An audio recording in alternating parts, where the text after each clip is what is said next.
So today we are going deep on a story that I think will really make people rethink some assumptions. Oh, yeah. Especially when it comes to kids and like their lives online. Absolutely. We are talking about childhood, how kids are making decisions, technology, and how those things intersect. Yeah, and specifically, this is a case where we have a 12-year-old Okay. who appears to be very bright, academically very successful, Yep. and yet engaged in credit card fraud.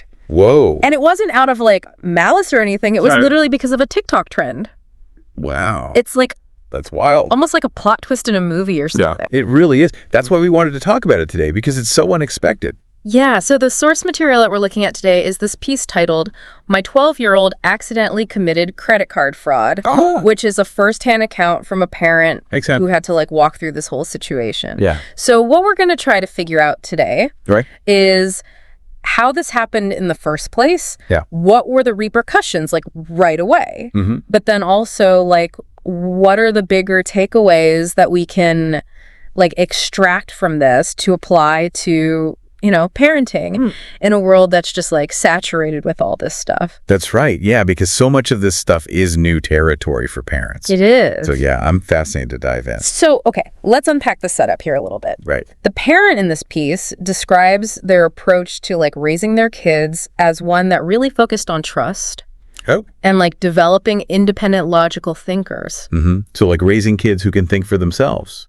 Yeah, and they talk about like fostering an environment where their kids were encouraged to question, Interesting. to reason. Oh, so like not just rules, but like Yeah. explanations for the rules? Yeah, and this wasn't a household like built on just like strict rules without explanation. Right. It was really about the expectation that their kids would be able to make sound judgments because they understood things. I see, yeah. And their daughter in particular really seemed to embody this. Right. So we find out that she actually skipped first grade. Wow, so she's ahead of the game. Yeah, and was considered wise beyond her years and is described as this brilliant, logical, straight A student. So like the kind of kid you would think would be able to... Yeah, you wouldn't think that this Yeah. is the kid who would get caught up in some trend on TikTok that clearly involves something illegal. That's right. This is where it gets really interesting. Yeah. Because we assume, you know, if a kid is academically intelligent, Yeah. that they have this practical wisdom, Especially online. especially online. Like, can they really apply that logic Yeah. to the internet where things can be so manipulative? Yeah, and it's very emotionally driven. It really is. That's a great point. So it was 2021. Okay. So the article refers to this time period as like the new normal Yeah. because everyone was like dealing with the pandemic. Right. And so there was a lot of increased screen time going on, Yeah. a lot of boredom. For sure. Everyone was stuck inside. Routines were disrupted. Definitely. So the parent is actually pretty candid Wow. about the fact that like their vigilance about online influences like probably relaxed a little bit during this period. It makes sense. It was a crazy time. And it's like, you know, everyone's at home. Right. The lines between school and leisure and online interaction Yeah, it all got blurry. got so blurry. It really And did. it's like, how do you keep track of every single thing that your kid's doing online? Yeah, it's almost impossible. Yeah, it's pretty much impossible. And so many parents were dealing with that. Yeah. There's a huge societal shift. Yeah. And kids were just exposed to so much more online content. Right. And then you add in the fact that she got a phone. Oh, okay. And this was like a point of debate between the parents. Oh, interesting. So the mom was like, I don't know about this whole phone thing. Yeah. I'm really concerned about this, especially because of social media. Right. But the dad felt like it was necessary for school. Yeah, to communicate with teachers and stuff. Yeah, exactly. Yeah, makes sense. So ultimately his perspective won out. Okay. So she got the phone. So she's got the phone. She's spending more time online. Right. And then there's this TikTok trend. Yeah. What was this trend? It's so simple. Really? It's almost like deceptively simple. Okay. So this TikTok creator was posting what he claimed were his own credit card numbers. Wait, what? And he was openly encouraging. Hold on. Yeah. So he's posting his credit card numbers on Yeah. TikTok, and he's telling people to use them. Yeah, so he's encouraging followers to use them to buy stuff on Amazon. What? That's crazy. Yeah. What was his reasoning? His rationale was like, Oh. these are my cards. Yeah. I'm just being generous. Oh, okay. Yeah. Like he's just giving stuff away Yeah, and he was posting new numbers every day. for every day. Every day. New credit card numbers. Yeah. Wow. So to a 12-year-old Yeah. who doesn't like fully understand online identities Right. and financial transactions. Yeah. And the fact that people lie online. People lie all the time online. This could sound like plausible. It could, especially if he's framing it like, I'm just being generous. Right. Or at least like it seems like there are no consequences. Yeah. It's just his credit card. Totally. So, I mean, that's the thing about social proof online, right? yeah, It's so powerful. especially with adolescents. Oh, yeah. The idea that like everyone's doing something Right. creates this pressure It really does. that can override logic. And it makes illogical things seem Yeah. totally normal, like, acceptable even. Yeah. Or even like, cool. Yeah, exactly. Like you're part of the in-group. It's like FOMO, but like Oh. for bad decisions. Yeah. And it's so anonymous. It is. Yeah. It's not like you're seeing the person face to face. Yeah. And there aren't like immediate repercussions. Right. It's easy to forget that there are real world consequences. So she saw this video Okay. and in her own words, she was like, I just decided to try it out. Oh, wow. And so the parent really felt like it wasn't malicious. Mm. It was just curiosity. Like, can I actually Yeah, will this actually work? make this work? Just to She was going to like gift herself something. Wow. And it really was like an experiment to her. But she found a loophole or something? Totally. It's crazy how these platforms work. Like, Yeah. the algorithms will show kids content that they think they'll like. Right.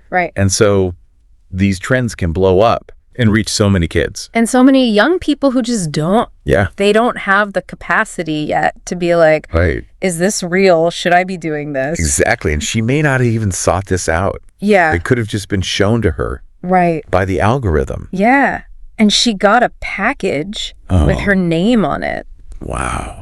I can't even imagine the parents' face. I know. Like, how do you even process that? Yeah, so they were confused because they didn't order anything. Right. And then she just like casually confesses, Oh, gosh. which is so interesting because like Yeah. it's so casual and yet it's like this very serious thing. Right. Like, she doesn't realize Yeah. the gravity of the situation. And she's like, oh yeah, it was just a fun experiment. Wow. Everyone on TikTok was doing it. Yeah? She literally called it a game. Oh, my gosh. And she felt like she had won. That's so wild. And it's like so far removed from It is. the reality. Yeah, it shows how these online trends, Yeah. like especially on TikTok. Yeah. Can just totally distort Yeah. a kid's sense of what's normal, what's acceptable. And it's because it goes viral. Yeah. It feels like you're part of this huge thing. Everyone's doing it, so it must be okay. Right. It's really scary. And so the parent talks about just feeling this wave of shock and confusion. Yeah, I bet. I mean, this was their kid. Yeah. This is the kid that they thought was Right. She's so smart. so smart. Yeah. They really had to reevaluate like Yeah. how they thought about her Yeah. and their parenting approach. And you can tell that they're struggling with it. Yeah. Like they really trusted her. Yeah. They thought she was intelligent. She could reason. Yeah. But this just shattered all of that. Yeah. And they had this realization Yeah. that intelligence doesn't equal wisdom, Especially online. especially on the. It's like you can be so smart in school, Yeah. but still lack the experience to know what's right and wrong. And the critical thinking skills. Yeah. To figure it out when it comes to stuff like this, Yeah, because it's new for everyone, especially online. especially online. Yeah. And so the parent comes to this really important understanding, Or which is that kids make bad decisions, yeah, especially when the internet makes it seem normal. totally. It normalizes bad behavior. Yes. And so it's not about blaming the child. Right. It's about looking at the social norms online. Even when they're negative. Yeah, even when they're negative. It's hard to go against that. Yeah, so what really stood out to me was the parent taking full accountability for their role in this. Oh, yeah. Like, It's huge. that's big. Yeah. Because it's like, this is a parent who's willing to look at themselves and be like, Right. maybe I didn't make the about decision here. Exactly. They're willing to adapt. Yeah. And so they talk about that debate about the phone and Yeah. they're like, maybe I should have pushed back harder on that. Or like, maybe we should have had some stricter rules about what she could do with the phone. Stricter safeguards. Yeah. Yeah, that's so important. Yeah. And so immediately they took the phone away, Okay. but it wasn't about punishment. Okay. It was about like Of the recent reset. Like Yeah. she needs a break time to reflect. to come back to reality. Yeah, get off the internet for a while. And then they had a serious conversation with her. Okay. And this seems like it was really pivotal Okay, yeah. in helping her understand what she did. Okay. So they sat down with her Yeah. And explain what fraud is. Yeah, and like the real world implications of it. Yeah. Because, It's hard for a 12-year-old to understand that. 12-year-old is not going to get that on their own. No, they're thinking about the internet points or whatever. And they really made it clear to her that this wasn't just some TikTok challenge. Like, this is illegal. Oh, it affects real people. It affects real people, real businesses. Wow. And the parent says that this was the point where she really seemed to get it. It's like that direct communication was so key. Because it might seem obvious to us. Right. As adults, we're like, of course you can't use someone else's credit card. Yeah, that's illegal. But a 12-year-old might not realize that. Yeah, especially when it's all wrapped up in this trend. Right. Exactly. So we can't just assume that they get it. Yeah. We have to have these conversations. Yeah. About online behavior. Yeah. About digital citizenship. About what's real and what's not. Yeah. What's a trend and what are actual consequences? Because trends come and go, but consequences are real. Exactly. Yeah. And this whole thing really prompted a shift in how the parent was parenting when it came to her online life. Interesting. So before, they were like, oh, you're smart, you got good judgment, you can figure this out. Right. They were trusting her independence. Yeah, but now they're like, okay, we're going to have to be more hands-on. More guidance. Yeah, more monitoring. Makes sense. Deeper conversations about what's going on online. Yeah, like really diving into those trends, trying to understand them. And they were trying to create an environment where she felt like she could come to them before doing something. Oh, interesting. So it's not like, oh, I messed up, now I have to go tell my parents. It's like, I'm not sure about this. Right. Let me go talk to my parents. I like that. That's so proactive. Yeah, it's so proactive. It's not just waiting for something bad to happen. Right. It's about giving them the tools to make good decisions in the first place. Yeah, and so the article ends with this line that I just love. Okay. Even the smartest kids still need their parents. Oh, I love that. And it's so true. Yeah. Because it's like, we were so surprised that this kid who seems so intelligent could make such a huge mistake. Right. But it's like, intelligence isn't everything. It's not. And especially online, it's like a whole different ball game. It's a different world. Yeah. Yeah, and kids still need their parents. They do. To guide them. Yeah, to set boundaries. Yeah, to talk to them. Yeah, and just to be there for them. Absolutely. So as we wrap up this deep dive, what are some of the key takeaways that you would want to leave our listeners with? Well, I think the big thing here is that even kids who seem really bright, really logical, can still be influenced by these online trends. Yeah. So we can't make assumptions about who is and isn't susceptible to that. Right. We also learned that parents have to be really involved in their kids' digital lives. Yeah. Actively involved. Yeah. It's not enough to just trust them. Right. We have to be having conversations. We have to be monitoring what they're doing. Yeah. We have to be educating them. Yeah.